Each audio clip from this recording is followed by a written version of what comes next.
नमस्कार दोस्तों, कैसे हैं आप सब। आशा करते हैं बढ़िया होंगे। जैसे कि आप जानते हैं, व्यापार से संबंधित चीजें आप लोगों के लिए लेकर आते हैं। तो आज जैसे हमारी नई सीरीज शुरू हुई है आत्मनिर्भर एंटरप्रेन्योर, तो ऐसे ही आज आगरा के एक एंटरप्रेन्योर से आपको मिलाएंगे।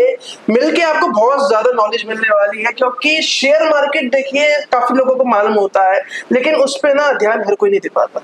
लेकिन सर ने अपनी एक अकेडमी खोली, उसमें सर सिखाते हैं कि स्टॉक मार्केट क्या है, कैसे ट्रेड करें, काफी सारी सर्विसेज इस पे हम करेंगे। और सर वेलकम टू व्यापारी टॉक्स फर्स्ट ऑफ ऑल। तो ये बताइए सबसे पहले तो कि स्टॉकेट अकेडमी क्या है सर? स्टॉकेट एकेडमी एक तरीके से एक इंस्टीट्यूशन है जहाँ पे बच्चे आते हैं, लोग आते हैं। बच्चों में ये नहीं कि केवल स्टूडेंट्स, कई सारे ऐसे भी लोग जो अपना खुद का व्यापार कर रहे हैं, प्रोफेशनल्स हैं, सीए, डॉक्टर्स, ऐसे सभी तरीके के लोग आते हैं। और स्टॉक मार्केट्स में कैसे काम करना है, कैसे अपनी अर्निंग शुरू करनी है, कैसे स्टॉक मार्केट से वेल्थ क्रिएशन और इनकम क्रिएशन करनी है, वो आके सीखते हैं। तो A to Z पूरा स्टॉक मार्केट ज्ञान है। बिल्कुल पूरा A to Z। तो सर जैसे कि हम सब जानते हैं कि आप आज के आगरा के एक न्यू एंटरप्रेन्योर है, एक यूथ है।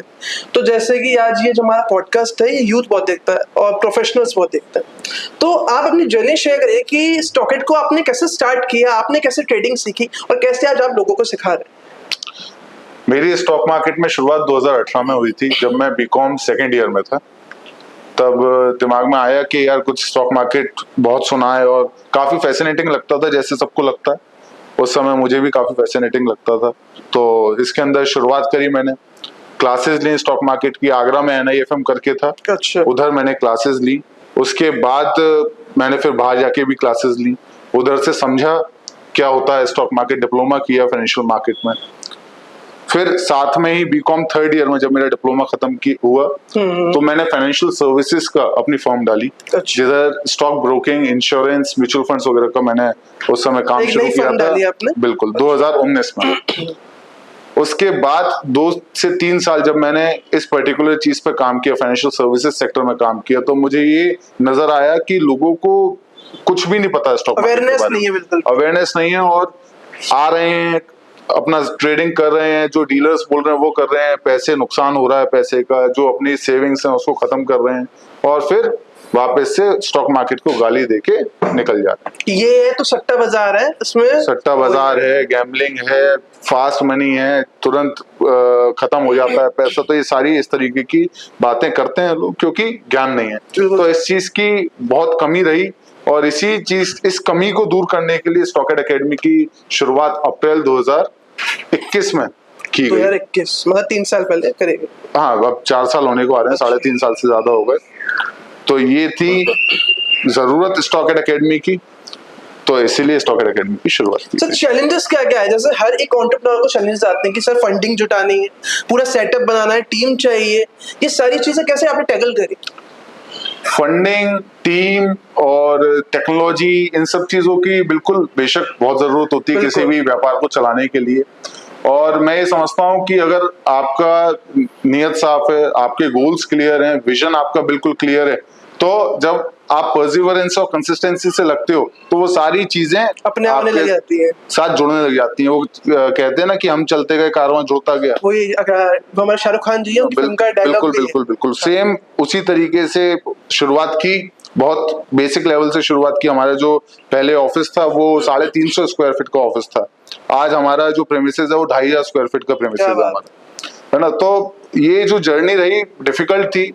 टीम में आगरा एक, क्योंकि ऐसा शहर है कि यहाँ से यूथ निकल जाता है, जो अच्छा टैलेंटेड यूथ होता है वो बाहर दिल्ली, NCR, बेंगलोर और Tier 1 सिटीज में जाके अपना काम करता है। तो इधर उस तरीके का यूथ को जोड़ना, उस तरीके के टैलेंट को जोड़ना एक बहुत बड़ा चैलेंज था, बट हुआ और अभी भी जोड़ रहे हैं।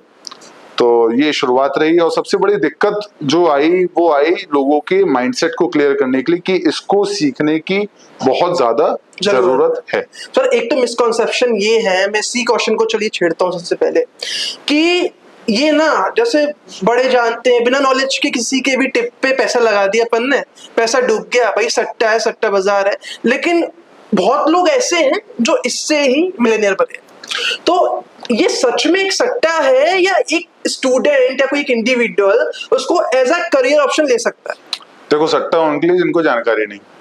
अगर मैं बात करूं गुजरात की, महाराष्ट्र की, स्टॉक मार्केट सबसे ज्यादा स्टॉक मार्केट में काम इन दो स्टेट्स में होता है। और आज जितनी अवेयरनेस इस जनरेशन में हमारी सिटीज में, उत्तर प्रदेश में बात करूं, मैं मध्य प्रदेश में बात करूं, और अपने मतलब नॉर्थ इंडिया की बात करूं, तो इस जनरेशन में जो अवेयरनेस है वो उन दो स्टेट्स में अवेयरनेस थी हमसे पहले वाली जनरेशन में। तो वो लोग काम कर रहे हैं आज से 50-60 साल पहले से इस मार्केट में। और देखा जाए तो सबसे वेल्थीएस्ट लोग भी हिंदुस्तान में वहीं से। बिल्कुल बिल्कुल। तो वो वेल्थ आई कहाँ से? स्टॉक मार्केट से है। तो अवेयरनेस इधर कम है, इसके वजह से मिसकंसेप्शन इधर कम है। जैसे जैसे इधर अवेयरनेस आएगी, मिसकंसेप्शंस दूर होंगे, वैसे वैसे स्टॉक मार्केट का एक पॉजिटिव एस्पेक्ट लोगों को दिखेगा और वो समझ पाएंगे कि हाँ, इसमें भी करियर बनाया जा सकता है। प्रोफेशनल ट्रेडर्स करके अमेरिका में एक प्रोफेशन है, जैसे सीए, डॉक्टर, प्रोफेसर है। इंडिया में ऐसा कुछ भी नहीं है। क्यों? क्योंकि अवेयरनेस ही नहीं। जबकि अब धीरे धीरे धीरे धीरे हमारे करने से, और बहुत सारे और ऑर्गेनाइजेशंस हैं जो इस चीज पर काम कर रहे हैं, मैं बहुत अप्रिशिएट करता हूं उनको। प्रोफेशनल ट्रेडर भी एक प्रोफेशन की तरह अब उभर के आ रहा है। तो ये हम सबका प्रयास है और उसके वजह से अगर ये चीज मुमकिन हो पा रही है और सोसाइटी इस चीज को समझ रही है, तो I am really very thankful. देखिए, मैं आपको एक चीज बताऊं कि एक तो सिखाना होता है, सिखाना ऐसा 2-3 तरीके का होता है कि एक बोर्ड लगा लिया, 10-12 सीटें डाल दी, 1-2 कंप्यूटर लगा लिया, हो गया। बट ना, एक अच्छा इंफ्रास्ट्रक्चर, एक टेक्नोलॉजी ओरिएंटेड, जिससे समझ सके, लाइव ट्रेडिंग इंसान कर सके। बच्चा अगर सीख रहा है तो स्क्रीन पे देखे क्या कैसे क्या हो रहा है, वो सर ने लाइक। आप सर के इंस्टीट्यूट आके देखिए, एकेडमी आके देखिए, तो आपको पता चलेगा। ये आप सब देख रहे हैं, जैसे कोई सीखता है ना, तो अभी आपको हम एक क्लिप डालेंगे तो आप देख सकेंगे कि पूरा इंफ्रास्ट्रक्चर की आप सीखोगे ना, लाइव तरीके से आप सीख रहे हैं। सो सर, इसकी अवेयरनेस ही बहुत है। जैसे कि सर, अभी मैंने बात हो रही थी आपसे मेरी, तो आपकी एक कंपनी और है प्रेप सर्च, उसके बारे में कुछ बताइए। बेसिकली जो स्टॉकेड एकेडमी है वो कई सारे फील्ड्स पे काम कर रही है। स्टॉकेड एकेडमी में फाइनेंशियल मार्केट में एजुकेशन है, फाइनेंशियल सर्विसेज का काम जो 2019 में था मेरा, वो अब इसी के अंडर है, इसी अम्ब्रेला के अंडर है। साथ में नेशनल एजुकेशन पॉलिसी 2020 जो सेंट्रल गवर्नमेंट की योजना है, उसमें भी स्टॉकेड एकेडमी अप्रूव्ड है। तो सारे आगरा के जितने भी जो कॉलेजेस हैं, उधर वोकेशनल कोर्सेज अगर फाइनेंस से रिलेटेड लगते हैं तो वो स्टॉकेड एकेडमी के ही है ना। साथ में शेयर रेगुलेशन का भी काम हमारा है। और जिसकी आपने बात करी, प्रेप सर्च, जो कि हमारी एक नई सब्सिडरी है, जिसमें मेरे मित्र मिस्टर सक्षम कुमार गुप्ता जिसमें को फाउंडर सर से मिला। बिल्कुल बिल्कुल। तो वो प्रेप सर्च क्या करती है? प्रेप सर्च एक प्लेटफॉर्म है जहाँ पे स्टूडेंट जाके जो नोट्स, जो स्टडी मटेरियल बाहर जाके ऑफलाइन मार्केट में खरीदता है, इररेलेवेंट मटेरियल खरीदता है, उसको हम पूरा डिजिटल फॉर्मेट में लेके आ रहे हैं, जिससे स्टूडेंट को घर बैठे बैठे अपने कॉलेज में ही सारे चीजें, उसका course material, study material, question banks, English to Hindi translated, क्योंकि बहुत सारे बच्चे इंग्लिश नहीं समझ पाते आज भी, है ना। तो हिंदी में ट्रांसलेशन के साथ पूरा स्टडी मटेरियल उनके एप्लीकेशन पे अवेलेबल। तो ये बच्चों की सुविधा के लिए इस चीज की शुरुआत की गई है, क्योंकि हमारा जो एक तरीके से आप कह सकते हैं जो विस्तार है, मतलब जो हमारे अप्रोच है, वो सारे कॉलेजेस में है और सारे इन ऑडियंस पे पूरा का पूरा हमारा एक तरीके से होल्ड है। तो इसी चीज को यूज करते हुए स्टूडेंट्स की ही मदद के लिए इस प्लेटफॉर्म की शुरुआत की गई। सर, आप तो इतने सारे बच्चों से मिलते हैं, तो आप तो सबकी मेंटेलिटी जानते हैं, आप सिखाते हैं, कुछ पढ़ाते भी हैं। तो इस समय जो हमारा यूथ है, उसकी कैसी मेंटेलिटी है स्टॉक मार्केट के रिलेटेड? यूथ की मेंटेलिटी पहले से बहुत सुधरी है। अच्छा। और मैं कहूंगा सुधरी है तो कहीं ना कहीं गलत सेंस में भी सुधरी है। पहले स्टॉक मार्केट में आदमी आने से बचता था, पहले हाथ नहीं डालता था। वो कहता था यार बहुत मोटा पैसा चाहिए इसमें घुसने के लिए। तो अब आदमी हाथ डाल रहा है तो डाल रहा है 10,000-15,000 की कैपिटल से, और क्या सोच के डाल रहा है कि मैं इससे लाखों रुपए कमा लूंगा 10-15,000 रुपए लगा के। सही बात है, बिना इन्वेस्टमेंट के। इसके पीछे का कारण क्या है? फिनफ्लुएंसर्स। बहुत सारे फिनफ्लुएंसर्स क्या कर रहे हैं कि भाई हमने 15,000 से 1 लाख का प्रॉफिट बनाया, 15,000 की कैपिटल से 50,000 का प्रॉफिट बनाया, 50,000 की कैपिटल से 5 लाख का प्रॉफिट बनाया, जबकि एज सच मार्केट में कुछ भी नहीं है। स्टॉक मार्केट में अगर ट्रेडिंग कर रहे हो तो एक व्यापार की तरह, एक बिजनेस की तरह लेना है। बिजनेस की तरह, जो बिजनेस हर बिजनेस होता है, कम पे खरीदो ज्यादा पे बेचो। ऐसे ही इधर कोई कमोडिटी नहीं है, इधर स्टॉक्स हैं, कंपनीज के शेयर्स हैं, है ना। तो उनको आपको खरीदना है कम पे और ज्यादा पे बेचना। अब आपको ये कैसे पता लगेगा कि भाई ये कम पे कब है और ज्यादा पे कब जाएगा? तो उसके लिए फंडामेंटल और टेक्निकल एनालिसिस होता है। फंडामेंटल एनालिसिस आपको क्या बताता है? व्हाट टू बाय, कौन से स्टॉक में पैसा लगाऊं, है ना। और टेक्निकल बताता है आपको व्हेन टू बाय, कब लगाऊं, है ना। तो ये एनालिसिस ही हम लोग सिखाते हैं। और आदमी क्या सोचता है, 15,000 रुपए मेरे पास है, लाओ ट्रेडिंग शुरू करता हूँ। वो क्या खरीदना है, कब खरीदना है, कैसे खरीदना, उस पर ध्यान ही नहीं लगाना चाहता। एक दो हमारे फाइनेंस इन्फ्लुएंसर्स को देख लिया, अरे इसने करोड़ों रुपए बनाए, लाओ अब मैं भी शुरू करता हूँ। सर एक मजाक वाला एक कह सकते हैं बात है कि 15 दिन में पैसा डबल, बस। हाँ, वो ऐसा ही नहीं है। चिट फंड टाइप का लोग सोचते हैं इसको, बट ऐसा कुछ भी नहीं है। देखो, फास्ट मनी नाम की कोई चीज नहीं होती। हमारे बुजुर्ग कह गए हैं बहुत पुराने, अगर आप अपने फादर से बात करोगे, हमारे फादर की जनरेशन, उनके फादर मतलब हमारे दादाजी वगैरह, वो ये कहते हैं कि झटके का पैसा झटके में जाता है। अच्छा, सही बात है, बिल्कुल सही बात है ना। तो झटके में तो कोई पैसा कमा नहीं पाया, और अगर गलती से कमा लिया तो वो झटके में चला भी जाता है। सेम चीज अप्लाई होती है स्टॉक मार्केट में। झटके में अगर आपने 2-4 हजार रुपए कमाए तो 2-4 हजार झटके में चले जाते हैं। लालच बढ़ता है ना फिर। ऑप्शंस करते हैं लोग। ऑप्शंस क्यों करते हैं? कि भाई कम पैसे में ज्यादा का माल खरीद लेते हो। बट ये तो समझो कि अगर 10 रुपए में 100 रुपए का माल खरीदा है और 100 रुपए का माल 90 रुपए का हो गया, तो आपकी कैपिटल गई। और वही नीचे 90 से 80 आ गया तो आपकी जेब से 10 रुपए और गए। कहां से लाओगे? सर एक चीज और है, एक हमारे फाइनेंस इन्फ्लुएंसर, मैं नाम नहीं लूंगा क्योंकि मैं कोई कंट्रोवर्सी नहीं चाहता हूँ, बट ना वो ये कहते हैं कि अगर आप पे 10-20 हजार है, 50 हजार है, 1 लाख, आप स्टॉक मार्केट में मत आइए, आप म्यूचुअल फंड्स की तरफ चले जाइए। तो कितना सही कितना गलत है ये? बिल्कुल, म्यूचुअल फंड्स उन्हीं लोगों के लिए बनाए गए हैं जो स्टॉक मार्केट से पैसा भी कमाना चाहते हैं, साथ में नॉलेज भी नहीं रखते। क्योंकि म्यूचुअल फंड्स कैसे बन रहे हैं? उधर एसेट मैनेजर्स बैठे हुए हैं, एएमसीज में, एसेट मैनेजमेंट कंपनीज में एसेट मैनेजर्स बैठे हुए हैं, जो कि आपके फंड को आपके रिस्क के अकॉर्डिंग बांट रहे हैं अलग अलग जगहों पे। तो वो चीज ज्यादा बेहतर है। अगर आप ये सोच रहे हो कि यार मैं एफडी में पैसा लगा दूं, मैं सेविंग्स बैंक अकाउंट में पैसा डाल दूं, तो उधर एप्रिसिएशन नहीं है। कंपैरेटिवली म्यूचुअल फंड्स में ज्यादा एप्रिसिएशन है ना। 15-16% का रिटर्न एक म्यूचुअल फंड आपको दे देता है। कंपाउंडिंग लगे तो और बहुत ज्यादा हो जाता है, और बहुत ज्यादा हो जाता है, ठीक है। बट म्यूचुअल फंड से बेहतर अगर आप सीख के, एनालिसिस को समझते हुए, सीखते हुए, एक्सपीरियंस के साथ स्टॉक मार्केट में काम कर रहे हो, तो आराम से 40 से 50, 55, 60% तक आप स्टॉक मार्केट से हर साल का बना सकते। सर एक नई चीज और आई, ETF, इसके बारे में कुछ बताइए। एक्सचेंज ट्रेडेड फंड्स एक तरीके से म्यूचुअल फंड नहीं है, और एक आप ये मानिए कि वो एक तरीके से ऐसा पूल है फंड्स का जो कि एक पर्टिकुलर एसेट क्लास में पैसा लगाता है। बट आप उस ETF को एक शेयर की तरीके से खरीद और बेच सकते हो, इसलिए उसका नाम है एक्सचेंज ट्रेडेड फंड। मतलब म्यूचुअल फंड के तरीके से ही है, बट आप एक्सचेंज पे उसको खरीद बेच सकते हो एज अ शेयर। वो लिस्टेड है एक्सचेंज पे। लेकिन ये मतलब ये आप म्यूचुअल फंड वर्सेस अगर इसकी बात करेंगे ETF की, तो कौन ज्यादा बेटर है? म्यूचुअल फंड्स और ETF में अगर बात करें तो म्यूचुअल फंड्स की परफॉर्मेंस और उसको खरीद बेचने में थोड़ा सा प्रॉब्लम आपको आ सकती है। मतलब प्रॉब्लम इन द सेंस आपको थोड़ा समय लग सकता है, आपको वेरियस एप्लीकेशंस पे जाके उसको देखना पड़ेगा क्या परफॉर्मेंस चल रही है, कब मैं उसको बेचूं, फिर कब पैसा आएगा। ETF में क्या है, शेयर की तरह कि भाई IT20 करके है ना, IT का एक ETF है, ठीक है। तो IT20 आपने खरीदा 34 रुपए पे, 40 रुपए गया, बेच दिया आपने, पैसा आपके पास आ गया। नहीं, मैंने सर ऐसे केस सुने हैं कि मेरे मिलने वाले थे कि भाई 3 साल पहले हमने 10 लाख रुपए लगाए थे म्यूचुअल फंड में, आज 32 लाख रुपए। बिल्कुल, मेरा दिमाग में उड़ गया, मुझे इतनी नॉलेज नहीं है, इसलिए इसके पास आया। अभी लोगों को इतने रिटर्न्स क्यों मिले मार्केट? जब से कोविड निकल के गया है, मार्केट बहुत अच्छा स्पाइक करके गया है, मार्केट इतना ऊपर है। कोविड के टाइम पे 8,000 7,500 निफ्टी पहुंच गया था, आज निफ्टी 26,000 के लेवल्स पे है ना। तो क्या है ये इतना जो अपसाइड की रैली देखी निफ्टी ने, वो पिछले 30 सालों में नहीं देखी, जो 3 सालों में देखी। अभी जैसे हमारे इलेक्शंस हुए थे तो उस दिन मैंने देखा था, उस दिन बहुत कर रहा, मतलब मार्केट क्रैश हुआ था। मार्केट सेंटिमेंट्स पे चलता है। अच्छा, जहां भी इन्वेस्टर के सेंटिमेंट नेगेटिव होंगे इकोनॉमी को लेके या पॉलिटिकल फैक्टर्स को लेके, वहां मार्केट अपने आप नीचे चला जाएगा, क्योंकि इन्वेस्टर्स इस मार्केट को चला रहे हैं और इन्वेस्टर्स के सेंटिमेंट्स काम ज्यादा करते हैं इस बाजार में, और सेंटिमेंट्स बेस्ड ही वर्क है पूरा। तो जैसे कि हर हम देखते हैं, हिस्ट्री भी इस चीज की मतलब है, गवाह है कि 8-10 साल में एक बार मार्केट बहुत बुरी तरह से क्रैश होती है, बहुत लोग सड़क पे आते हैं। तो इसके मतलब मेजर रीजंस क्या हो सकते हैं?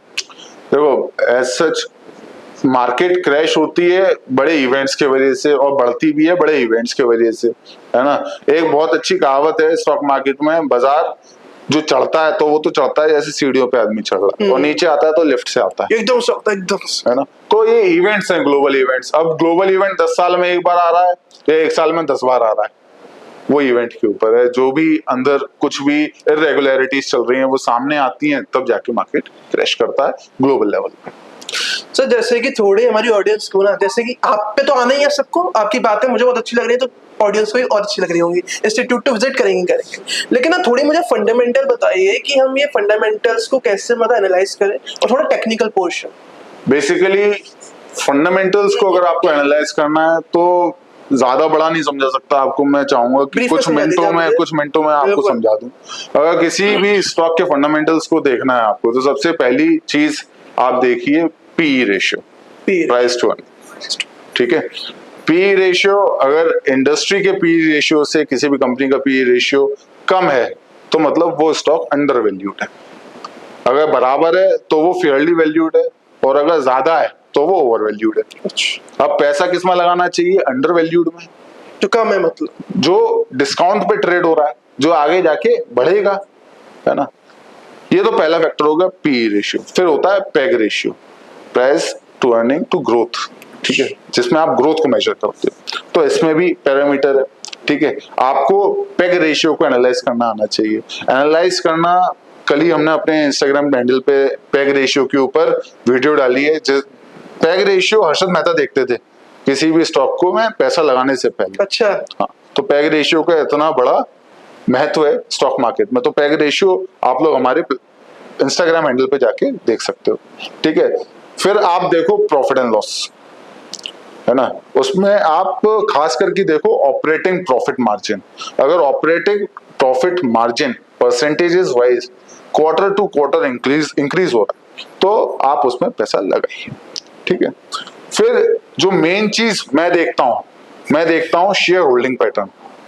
शेयर होल्डिंग पैटर्न में क्या भाई, स्टॉक मार्केट में पैसा लगाने वाले या किसी भी स्टॉक में पैसा लगाने वाले चंद लोग होते हैं। पहला होता है प्रमोटर, है ना, FII, DII, HNI और रिटेलर। अब इन लोगों के क्या एक्शन चल रहे हैं स्टॉक में? अगर प्रमोटर पैसा हटा रहा है अपने स्टॉक से, निकाल रहा है, मतलब अपने स्टॉक्स को बेच रहा है, मनी बैक ले रहा है, तो एक पॉजिटिव चीज है, नेगेटिव? नेगेटिव है। पॉजिटिव भी और नेगेटिव भी। कैसे सर? अब प्रमोटर अगर पैसा निकाल रहा है तो भाई आपके दिमाग में पहली चीज आएगी, यार इसको अपनी कंपनी पे भरोसा नहीं है, इसलिए पैसा निकाल ले, या तो कुछ अंदर गड़बड़ चल रही है, बहुत जल्दी नीचे आने वाली। दूसरी एस्पेक्ट क्या होता है कि कहीं पैसा लगा के वापस कंपनी में तो नहीं लगा रहा, उसकी ग्रोथ के लिए, तो एक पॉजिटिव चीज है एक्सपेंशन के लिए। रिलायंस कम्युनिकेशन से पैसा निकाल रहा था प्रमोटर, नेगेटिव चीज थी, स्टॉक प्राइसेस नीचे गए। एवेन्यू सुपरमार्ट्स का नाम सुना होगा, उसमें प्रमोटर होल्डिंग डिक्रीज हुई बट स्टॉक प्राइसेस ऊपर गए। क्यों? क्योंकि वो पैसा प्रमोटर ने कंपनी की ग्रोथ पे लगाया। FII बहुत बड़ा फैक्टर होल्ड करता है, क्योंकि FII का बहुत पैसा है बाजार में, है ना। FII खरीद बेच करता है तो बाजार ऊपर नीचे हो जाता है, ठीक है। FII की होल्डिंग हम ज्यादा गौर से नहीं देखते, क्योंकि FII चलता है बाहर के मार्केट्स के, अपने मार्केट्स के सेंटिमेंट्स पे। अगर उधर उसको कम पैसा कमाना है, दिख रहा है कि कम पैसा कमाएगा, तो वो इधर आ जाते हैं, है ना। तो वो होते हैं बिन के लोटे, वो कभी इधर लुढ़कते हैं, उधर लुढ़कते हैं। तो चाहे फंडामेंटली कितनी स्ट्रॉन्ग कंपनी हो, तो अगर उन्हें पैसा निकालना है तो वो निकालते हैं। DII मेन फैक्टर है। अच्छा, DII अगर पैसा लगा रहा है किसी कंपनी में तो एक पॉजिटिव फैक्टर है, और वो हटा रहा है तो एक नेगेटिव फैक्टर। तो मेन फैक्टर एक DII इंपॉर्टेंट फैक्टर है कि 18 है तो मतलब कुछ नेगेटिव है। और तो आप शेयर होल्डिंग पैटर्न में दो चीज को देखें, आप प्रमोटर को देखें और आप DII को देखें। FII बिनपैंदी का लोटा होता है, रिटेल इन्वेस्टर बेवकूफ सबसे ज्यादा होता है, क्योंकि जानकारी नहीं। इसमें ये भी तो मॉडल भी तो है, मैं देख रहा था एक इवेंट था आपका, तो उसमें बताया जा रहा था कि 3P होते हैं आपका, एक promoter and product and price. तो इसके कुछ बताइए थोड़ा, कैसे मतलब यही चीज जो मैंने आपको बताई। अच्छा, पहले तो भाई प्रोडक्ट क्या बेच रही है कंपनी वो देखो, है ना, प्रमोटर्स को देखो, मैनेजमेंट देखो, है ना, प्राइस देखो कि कस्टमर ले पा रहा है कि नहीं। जो पैसा बेसिकली मेजर बनाया है ना लोगों ने, वो कॉमन सेंस इन्वेस्टमेंट से बनाया है। समझ रहे हो? कॉमन सेंस इन्वेस्टमेंट क्या कि भाई कोलगेट में आप अगर देखते, कोलगेट बचपन से यूज कर रहे हो, आप भी कर रहे होगे, बिल्कुल है ना। सर। कोलगेट का इतना नाम है कि भाई हर आदमी अगर टूथपेस्ट लेने जाता है तो वो दुकान पे क्या बोलता है, कोलगेट। कोलगेट दे दो।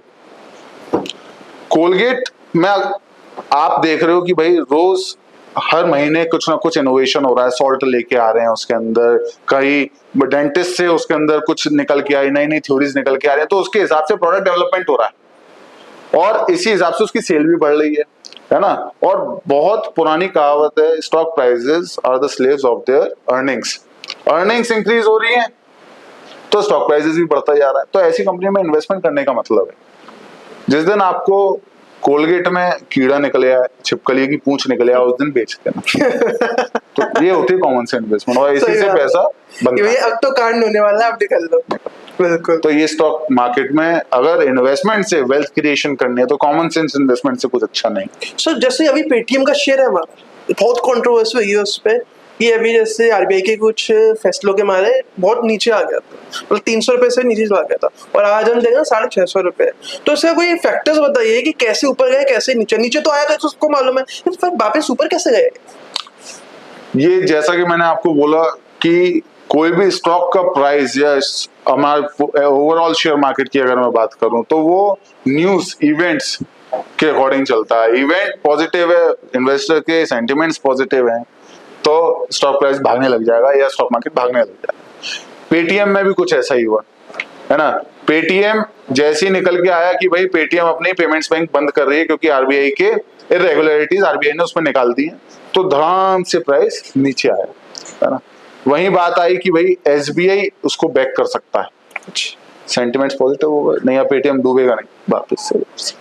जिन लोगों ने तो इवेंट्स, है ना, और sentiments driven by those events, ये काम करते हैं स्टॉक मार्केट। जिन लोगों ने जब निकाल दिए तो उनका तो मतलब हो गया, मतलब कि उनको लगा कि बिल्कुल ही अब जाएगा, ये देखो खत्म होगा। मार्केट में जो फोमो के साथ काम करते हैं वो कभी पैसा नहीं कमा सकते, ठीक है। अपने ऊपर विश्वास होना बहुत जरूरी है, कॉन्फिडेंस बहुत जरूरी है, अपने एनालिसिस पे कॉन्फिडेंस बहुत जरूरी है और वो तभी आता है जब एनालिसिस करना आता हो। सर जैसे कैंडल स्टिक्स अभी हमें देख रही है, तो थोड़ा बताइए कैसे इसको अंडरस्टैंड कर पाए कैंडल्स को। बेसिकली जो आप ये चीजें देखते हो ना, ये कैंडल, इसको हम कहते हैं, ये कैंडल्स हैं। ये आपको क्या बता रही है कि एक पर्टिकुलर पीरियड ऑफ टाइम में स्टॉक प्राइस क्या रहा। अगर आप लाल कैंडल देखो, ये 15 मिनट की एक कैंडल है, 15 मिनट में स्टॉक प्राइस नीचे आया है, तो ये लाल कैंडल ये दिखा रही है कि स्टॉक प्राइस नीचे एकदम। इधर से एक हरी कैंडल दिख रही है, इसका मतलब अगले 15 मिनट में क्या हुआ है, स्टॉक प्राइस ऊपर गया। तो इसी को हम कहते हैं टेक्निकल एनालिसिस। जब हम इस पूरे डेटा को एनालाइज करते हैं और फ्यूचर उसका प्रेडिक्ट कर पाते हैं, तो इसी चीज को हम इसको कहते हैं टेक्निकल एनालिसिस। ओके। तो सर जैसे है कि हमारी शेयर होल्डिंग एक तरफ और एक तरफ आपका ट्रेडिंग है, फ्यूचर एंड ऑप्शंस है, तो इसमें मतलब कोई नया व्यक्ति इसमें घुस रहा है तो उसको पहले किससे स्टार्ट करना चाहिए, होल्डिंग से या फ्यूचर? बेसिकली हमें ये समझना जरूरी है कि जो फ्यूचर एंड ऑप्शंस इंट्रोड्यूस किए गए थे वो हेजिंग टूल्स थे। हेजिंग का मतलब ये होता है कि आप अपने पोर्टफोलियो को प्रोटेक्ट कैसे करो, है ना। अगर आपका 1 करोड़ का पोर्टफोलियो और आप देख रहे हो कि कोविड जैसी महामारी आ रही है, भगवान ना करे आए, अगर आप देख पा रहे हो इस तरीके का कोई नेगेटिव इवेंट आने वाला, आपका पोर्टफोलियो 25 से 30% नीचे आ जाएगा, तब आप फ्यूचर एंड ऑप्शंस का यूज करें। इसीलिए फ्यूचर एंड ऑप्शंस बनाए गए थे, तो प्रोटेक्ट करने के लिए। प्रोटेक्ट करिए आपके पोर्टफोलियो के इंश्योरेंस के तौर पे, आप उसके प्रीमियम्स देते ऑप्शंस में, ठीक है। बट अब हिंदुस्तानी आदमी होशियार है, वो कहता है यार 10 रुपए में मैं 100 रुपए का माल खरीद रहा हूँ, इससे बढ़िया बात क्या होगी, है ना। जैसा मैंने पहले कहा आपको, वो देख तो रहा है 10 में 100 का माल खरीद रहा हूँ, बट ये नहीं देख रहा कि अगर वो 10% भी नीचे आ गया तो मेरी सब कैपिटल खत्म, है ना। तो वो फटाफट चुटकियों में पैसा बनाने की जो माइंडसेट है ना, वही वाली चीज, वो नहीं जा रहा। और फ्यूचर एंड ऑप्शंस में अगर आप काम कर रहे हो और 10-20 हजार की कैपिटल से काम कर रहे हो मत करो, तो मतलब ये समझ लो कि बहुत बड़ा नाइटमेयर होने वाला है आपके साथ, है ना। आप दूर रहोगे तो ज्यादा बेहतर है ना। इधर तो 10-20 हजार की मैं बात कर रहा हूँ, मैंने तो ऐसे लोग देखे हैं जो 25-30 लाख रुपए फ्यूचर एंड ऑप्शंस में हार चुके हैं, है ना। तो समझने की जरूरत है कि भाई जल्दी पैसा कमाने का कोई जरिया नहीं है, पैसा धीरे धीरे धीरे धीरे धीरे ही कमाया जा सकता है, स्टेप बाय कमाया जा सकता है। स्टॉक मार्केट की पोटेंशियल की मैं बात करूं तो कोई भी व्यापार, आप बताओ, आप भी आगरा में हो, आगरा में व्यापार का बोलबाला ज्यादा है। कोई भी व्यापार, अगर 1 करोड़ की दुकान खोलते हो आप, तो क्या 2 लाख रुपए महीना नेट प्रॉफिट निकाल सकते हो? मतलब ही नहीं है सर, खर्चे कैसे मैनेज होंगे? अगर दुकान अगर खुद की है तो भी भाई किराया मान के चलो। और अगर मैं ये कहूं, स्टॉक मार्केट से आप महीने का 4 से 5% बहुत इजीली स्विंग ट्रेड के साथ निकाल सकते हो, पार्ट टाइम में। पार्ट टाइम में जो आप अपना काम कर रहे हो उसको मत छोड़ो, फिर भी इसमें काम करते रहो, तो कैसा रहेगा? 1 करोड़ पे 5 लाख रुपए महीना होता है, जो कि सीधे आपकी जेब में जा रहा है महीना।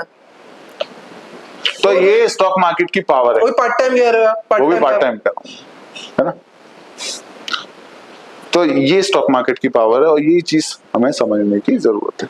सर जैसे कोई सीखना चाहता है इसको, तो कितना समय लगता है सीखने में? अगर कंसिस्टेंसी से सीखे, अगर इंस्टीट्यूट हमारा ज्वाइन करे, तो कितना समय लगता है सीखने?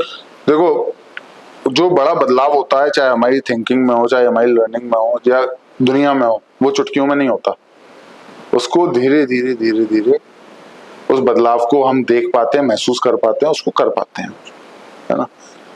इसीलिए जो मेरा मानना है, कम से कम 2 महीने अगर लगन के साथ बाजार में एनालिसिस सीखा जाए, ट्रेड ना किया जाए, तो आप इसकी एक रूपरेखा समझ सकते हो।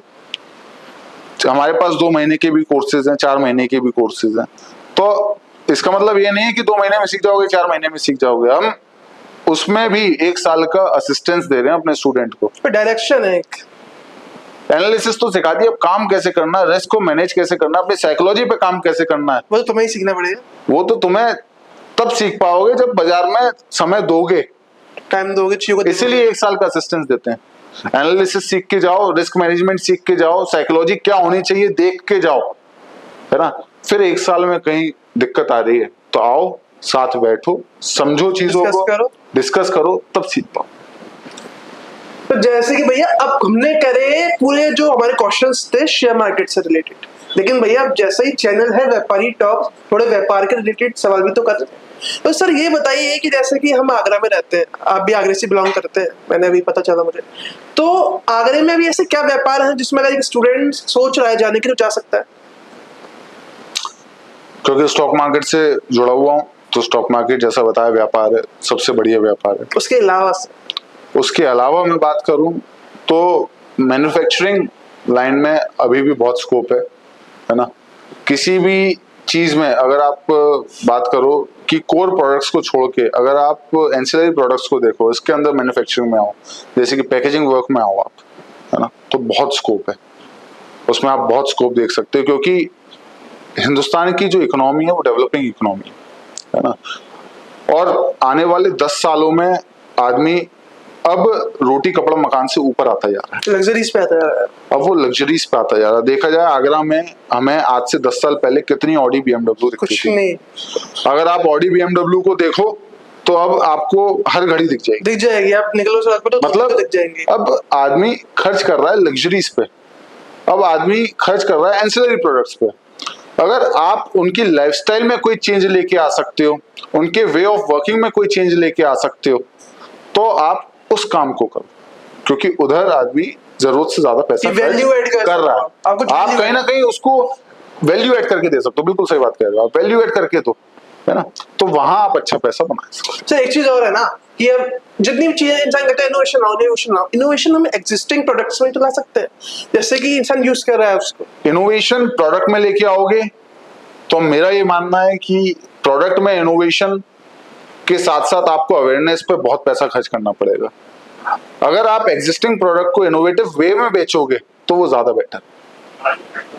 एंटरप्रेन्योरशिप जरूरी नहीं है कि आप रॉकेट ही बनाओ, है ना, बट आप एक नॉर्मल सा बिस्किट भी अगर अलग तरीके से बेच रहे हो और ट्रेडिशनल तरीके से उसमें ज्यादा सेल निकाल के आ पा रहे हो, तो उसको हम एंटरप्रेन्योरशिप कहेंगे, है ना। तो way of doing business entrepreneurship दर्शाता है, इनोवेशन तो साइंटिस्ट बैठ के कर ही रहे हैं। बिल्कुल सही बात है। तो इसलिए सर आप एंटरप्रेन्योरशिप पे जैसे सीरीज है, ये एपिसोड हमारा 1 आया है कि आत्मनिर्भर एंटरप्रेन्योरशिप, तो व्यापारी टॉक्स के माध्यम से आप जो हमारे स्टूडेंट्स हैं, जो ऑडियंस है, उसको क्या एक मैसेज देना चाहोगे आप?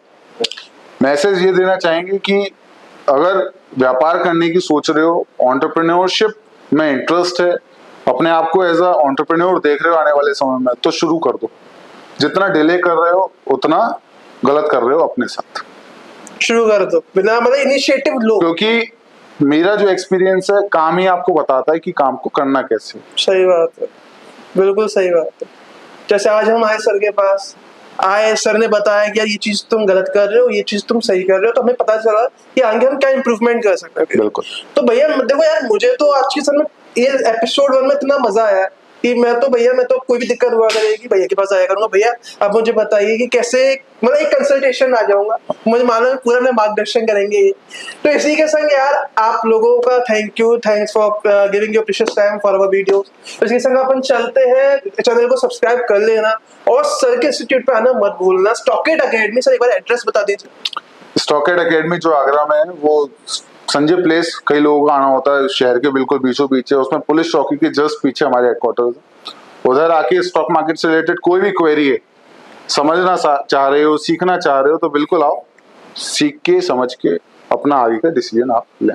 और अगर पहले देखना चाहते हो कैसे पढ़ाते हैं, तो इंस्टाग्राम पे चले जाना, यूट्यूब पे भी है, इंस्टाग्राम पे भी आप जाके इनका मतलब लेक्चर्स देख सकते हैं जो शॉर्ट्स के फॉर्म में होते हैं। इसी के साथ यार नमस्कार दोस्तों।